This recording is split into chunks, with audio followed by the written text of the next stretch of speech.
Only exam trick YouTube channel में मैं आपका तहे दिल से स्वागत करता हूं। चलिए दोस्तों, आज का वीडियो जो है मैकेनिक डीजल में आपका क्वेश्चन बैंक सीरीज चल रही है। और इसमें जो है आज हम आपको 2 चैप्टर का लघु उत्तरीय प्रश्न जो है हम आपको देने वाले हैं। छोटे छोटे चैप्टर हैं, लेकिन 2 चैप्टर हैं, लगभग सभी जो है महत्वपूर्ण हैं। तो देखिए, आज जो चैप्टर मिलने वाला है आपको 13 नंबर चैप्टर और 14 नंबर चैप्टर, ठीक है। स्टार्टिंग प्रणाली, इसकी शुरुआत करते हैं हम लोग पहले प्रश्नों से।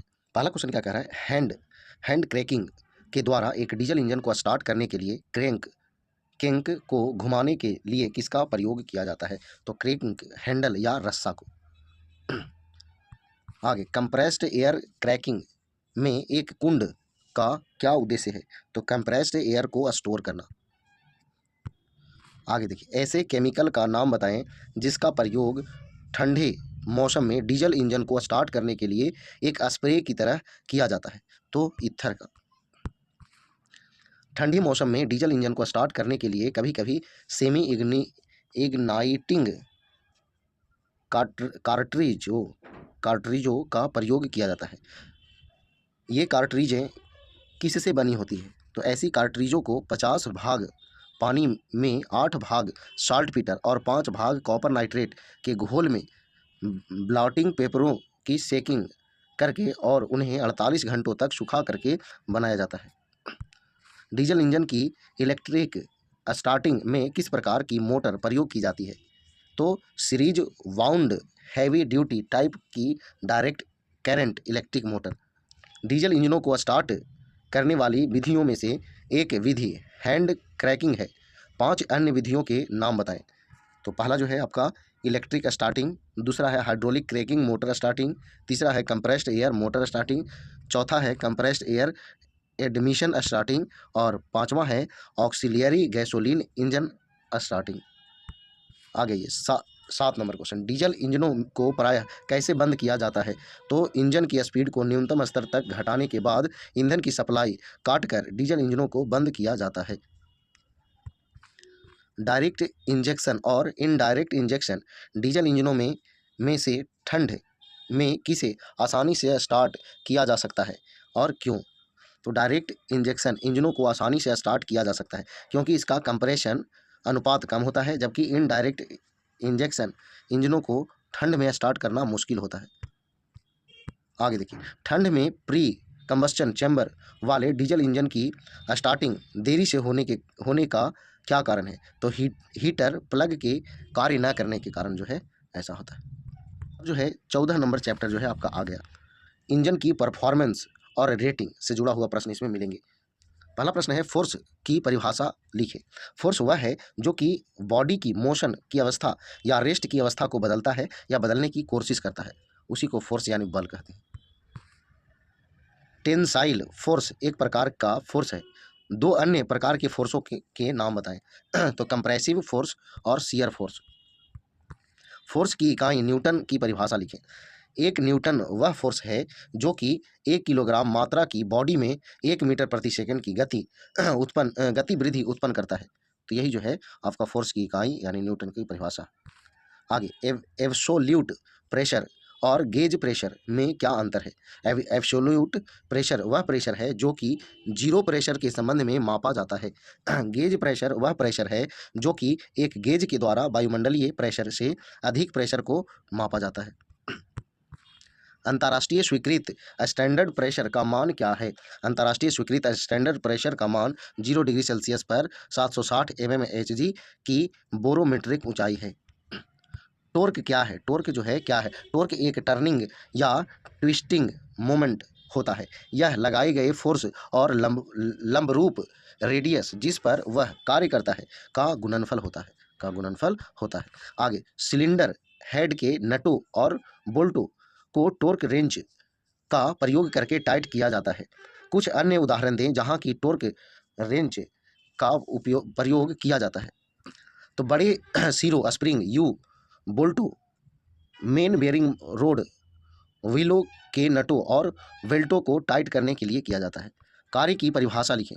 तो एक फोर्स द्वारा कार्य किया गया है तब कहा जाता है जब एक पॉइंट जहां पर फोर्स लगाई गई हो कुछ दूरी तक चलता हो, मतलब कि विस्थापन होता हो।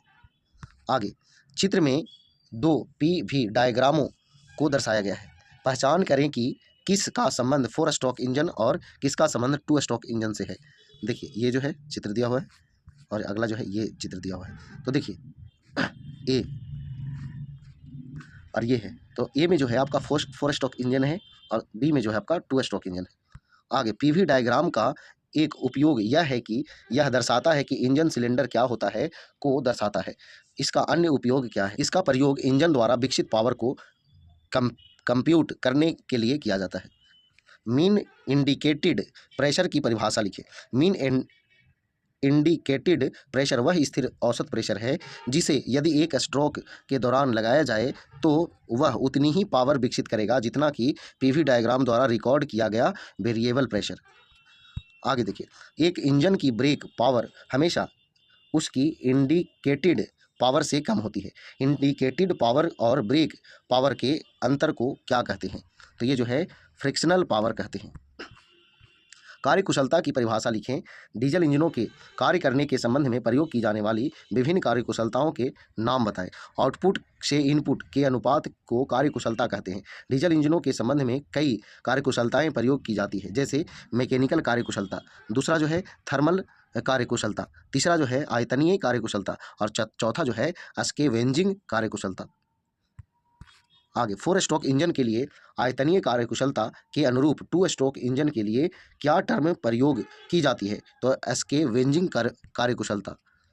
आगे यदि आयतनीय कार्यकुशलता कम होती है तो इंजन के कार्य करने पर क्या प्रभाव पड़ेगा? तो यदि आयतनीय कार्यकुशलता कम होती है तो कम हवा प्रवेश करेगी और कम ईंधन जलेगा और इस प्रकार इंजन द्वारा कम पावर विकसित की जाएगी। आगे देखिए 16 नंबर, कंबस्शन की कार्यकुशलता एक ऐसा फैक्टर है जो मीन इफेक्टिव प्रेशर को सीमित करता है। ऐसे दो अन्य फैक्टर्स बताएं। तो आयतनीय कार्यकुशलता जो 4 स्ट्रोक इंजन के लिए और स्केवेंजिंग कार्यकुशलता जो 2 स्ट्रोक इंजन के लिए। आगे दूसरा कह रहा है कि ईंधन और हवा के मिश्रण की संपूर्णता। इंजन रेटिंग से क्या अभिप्राय है? इसे कैसे व्यक्त किया जाता है? एक दी गई स्पीड पर एक डीजल इंजन द्वारा विकसित की हुई ब्रेक पावर को उत्पादक द्वारा निर्दिष्ट किया जाता है। इसे इंजन की रेटिंग कहते हैं। इसको हॉर्स पावर या किलोवाट में व्यक्त किया जाता है। स्पीड को चक्कर प्रति मिनट में व्यक्त किया जाता है। पावर एक स्केलर मात्रा या वेक्टर मात्रा है, तो स्केलर मात्रा है, स्केलर वेक्टर है ना। आगे सर्विस के प्रकार के अनुसार इंजन रेटिंग 3 प्रकार की होती है। इसमें से एक अधिकतम रेटिंग है, अन्य दो कौन सी है? तो इंटरमीडिएट रेटिंग और दूसरा है कंटिन्यूअस रेटिंग। आगे डीजल इंजन की मैकेनिकल कार्यकुशलता कई कंडीशनों पर निर्भर करती है, जिनमें से एक इंजन का डिजाइन है। अन्य 3 कंडीशनों का नाम बताएं। तो इंजन की स्पीड, इंजन की कूलिंग, इंजन की लुब्रिकेशन। 4 स्ट्रोक और 2 स्ट्रोक इंजनों में से किसकी कम मैकेनिकल कार्यकुशलता होती है और क्यों? 2 स्ट्रोक इंजनों की थोड़ी कम मैकेनिकल कार्यकुशलता होती है क्योंकि स्केवेंजिंग पंप कुछ पावर को सोख लेती है। आगे ओवरऑल कार्यकुशलता दूसरा नाम है। ब्रेक थर्मल कार्यकुशलता या इंडिकेटेड थर्मल कार्यकुशलता का। तो ब्रेक थर्मल कार्यकुशलता। अगला है कंप्रेशन अनुपात एक इंजन की थर्मल कार्यकुशलता को कैसे प्रभावित करता है? उच्च कंप्रेशर अनुपात के कारण उच्च एक्सपेंशन अनुपात होता है। इस प्रकार पावर स्ट्रोक के दौरान कंबस्शन के उत्पादनों को अधिक आयतन में फैलाता है। इससे ईंधन की अधिक ताप ऊर्जा लाभदायक कार्य में बदल जाती है। इस प्रकार ईंधन की कंप्रेशन अनुपात को बढ़ाकर थर्मल कार्यकुशलता को सुधारा जाता है। तो चलिए दोस्तों, ये जो है आपका चैप्टर समाप्त हुआ। अब जो है आखिरी वीडियो जो है आपको अगला चैप्टर जो है वो 15 नंबर चैप्टर है और वो आखिरी चैप्टर है। तो इसके बाद जो है पूरा जो है लघुत्तरीय प्रश्न जो है आपका समाप्त हो जाएगा और इसी से ऑब्जेक्टिव लघुत्तरीय से ही सारे प्रश्न आपको मिल जाएंगे। जितना आपको चाहिए उतना हो जाएगा LPCBT 2 के लिए। तो कृपया करके और जो भी दोस्त होंगे उनके पास शेयर जरूर करिएगा। तो चलिए, वीडियो पसंद आए तो लाइक करें, शेयर करें। तो आज इतना ही। जय हिंद, जय भारत, वंदे मातरम।